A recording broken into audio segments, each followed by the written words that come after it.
ఏపీలో సార్వత్రిక ఎన్నికలు ముగిసి 2 నెలలు కూడా కాకముందే మళ్లీ ఎన్నికలకు ఈసీ రెడీ అవుతోంది. ఆంధ్రప్రదేశ్లో ఎమ్మెల్సీ ఉప ఎన్నికకు షెడ్యూల్ వచ్చేసింది. ఉమ్మడి విశాఖ జిల్లాలో స్థానిక సంస్థల ఎమ్మెల్సీ స్థానానికి ఉప ఎన్నిక నిర్వహించేందుకు ఈసీ షెడ్యూల్ విడుదల చేసింది. వైఎస్ఆర్సీపీ అభ్యర్థిగా సీనియర్ నేత మాజీ మంత్రి బొత్స సత్యనారాయణ ఖరారయ్యారు. ఈ మేరకు ఆ పార్టీ అధినేత వైఎస్ జగన్మోహన్ రెడ్డి నిర్ణయం ప్రకటించారు. విశాఖ జిల్లా నేతలతో వైఎస్ జగన్ భేటీ అయ్యారు. అభ్యర్థి ఎంపికపై నేతల నుంచి అభిప్రాయ సేకరణ చేపట్టారు. పలువురి పేర్లు పరిశీలించి చర్చించిన తర్వాత బొత్స పేరును ప్రకటించారు. ఇదే అంశంపై మరింత సమాచారం మా ఉమ్మడి వైశాఖ నుంచి మా ప్రతినిధి కీర్తి కన్నబాబు అందిస్తారు. ముఖ్యంగా ఉమ్మడి విశాఖకు సంబంధించి విశాఖపట్నం అలాగే అనకాపల్లి అల్లూరు జిల్లాలకు సంబంధించినటువంటి స్థానిక ఎమ్మెల్సీ ఎలక్షన్కి సంబంధించినటువంటి నోటిఫికేషన్ అయితే రిలీజ్ అయినటువంటి నేపథ్యంలో విజయవాడలో జరిగినటువంటి వైఎస్ఆర్సీపీ సీనియర్ నాయకులు ఉత్తరాంధ్ర జిల్లాలో ఉన్నటువంటి నాయకులతో పాటు కూడా మాజీ ముఖ్యమంత్రి అయినటువంటి జగన్మోహన్ రెడ్డితో ఈరోజు సమావేశమైనట్లయితే తెలుస్తుంది. ఈ నేపథ్యంలోనే ఈ సమావేశాన్ని యొక్క ముఖ్య ఉద్దేశం చూసుకుంటే కనుక ఉత్తరాంధ్ర జిల్లాల్లో ముఖ్యంగా విశాఖపట్నానికి సంబంధించినటువంటి ఎమ్మెల్సీ స్థానాన్ని ఖచ్చితంగా కైవసం చేసేందుకు అన్ని రకాల కసరత్తులు చేసి మొత్తానికి ఇక్కడ ఉన్నటువంటి పరిస్థితులను దృష్టిలో పెట్టుకుని ఉమ్మడి కూటమిలో భాగంగా గతంలో ఏదైతే 34 నియోజకవర్గాల్లో పోటీ చేసినటువంటి వైసీపీకి కేవలం 2 స్థానాల్లో గెలవడం ఒక రకంగా కత్తిమే సావులా మారింది. అయితే ఇక్కడ ఉన్నటువంటి పరిస్థితులు చూసుకుంటే కనుక ఇప్పుడున్నటువంటి ఎమ్మెల్సీ స్థానాన్ని ఖచ్చితంగా వైసీపీ దక్కించుకునేందుకు సీనియర్ నాయకుల్ని అలాగే అనుభవం ఉన్నటువంటి నాయకుల్ని ఎవరినైనా సరే ఈసారి పోటీలోకి దించాలని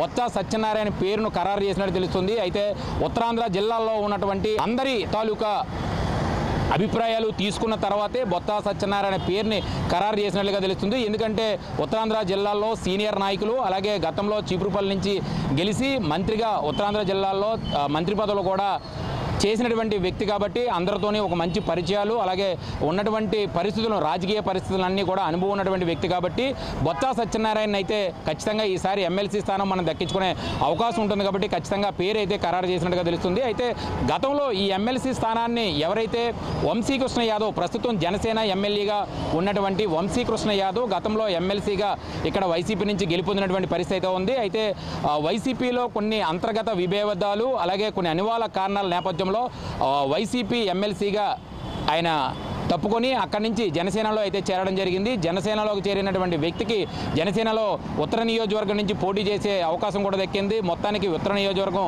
అభ్యర్థిగా ఆయన గెలవడం ఆ తర్వాత ఎలక్షన్ నోటిఫికేషన్ రావడం ఇప్పుడు ఉన్నటువంటి కూటమి ప్రభుత్వంలో ఇప్పుడు ఎవరు పోటీ చేస్తే ఇక్కడ గెలుస్తారు అంటే వైసీపీకి సంబంధించి ఖచ్చితంగా గెలిచి ఇక్కడ ఉన్నటువంటి ఉత్తరాంధ్ర జిల్లాల్లో ముఖ్యంగా విశాఖపట్నం కేంద్రంగా ఉంటుంది కాబట్టి ఈ కేంద్రంలో విశాఖపట్నంలో వైసీపీ జంట రెపరెపలాడించేందుకు వైసీపీ ప్రభుత్వం అయితే తీవ్ర కసరత్తు చేస్తుందని చెప్పుకోవచ్చు. అయితే గతంలో ఏదైతే ఉత్తరాంధ్ర జిల్లాల్లో చూసుకుంటే కనుక 34 నియోజకవర్గాల్లో 32 నియోజకవర్గాలు ఇటు టీడీపీ ఇటు టీడీపీ బీజేపీ జనసేనకు సంబంధించిన కూటమి అభ్యర్థులు మాత్రం గెలవడం జరిగింది. వైసీపీ 2 స్థానాలు అది కూడా అల్లూరు సీతారామరాజు జిల్లాలో ఉన్నటువంటి పాడేరు అరకు నియోజకవర్గాలు ఈ 2 నియోజకవర్గాలు ఎమ్మెల్యేలు మాత్రమే ఇక్కడికి గెలవడం జరిగింది.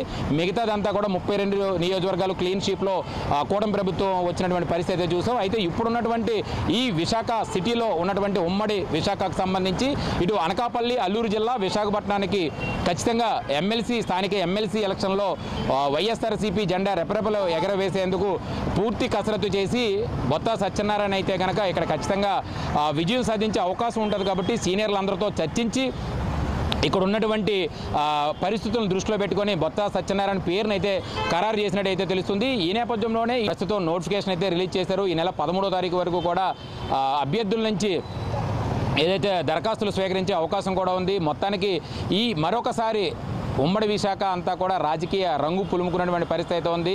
ఈ జరగబోయే అంటే ఈ స్థానిక ఎమ్మెల్సీ ఎలక్షన్ జరగబోయే ఈ స్థానాల నుంచి ఎవరు విన్ అవ్వబోతున్నారు లేకపోతే ఎవరు గెలవబోతున్నారనే విషయంపై అయితే ప్రజలు కూడా కొంత ఆసక్తిగా ఎదురు చూస్తున్నటువంటి పరిస్థితి అయితే ఉంది. అయితే ఈరోజు వైసీపీ క్యాండిడేట్ బొత్స సత్యనారాయణ అయితే అనౌన్స్ చేయడం జరిగింది. ఎందుకంటే మరొక 2 వారాల పాటు కూడా ఎవరైతే మాజీ ముఖ్యమంత్రి జగన్మోహన్ రెడ్డి బెంగళూరు వెళ్ళనున్నారు. అనంతరం కూడా వచ్చేటప్పటికి మళ్ళీ తిరిగి వచ్చేటప్పటికి ఆలస్యం అయినప్పటికీ కూడా ఇక్కడ ఉన్నటువంటి క్యాండిడేట్ని డిసైడ్ చేస్తే కనుక ఇక్కడ ఉన్నటువంటి పరిస్థితులను లేదా రాజకీయ పరిస్థితులను దృష్టిలో పెట్టుకొని గెలిసే దిశగా అడుగులు వేసేందుకు అన్ని రకాల కసరత్తులు చేసుకున్నటువంటి పరిస్థితిగా ఇక్కడ స్థానికంగా బొత్స సత్యనారాయణ అయితే కనుక ఖచ్చితంగా గెలిసే అవకాశం ఉందంటూ కూడా ఆయన పేరు ఖరారు చేసినటువంటి పరిస్థితి మనం చూస్తున్నాం. కెమెరామ్యాన్ గణేష్తో కన్నబాబు, విశాఖపట్నం నుంచి.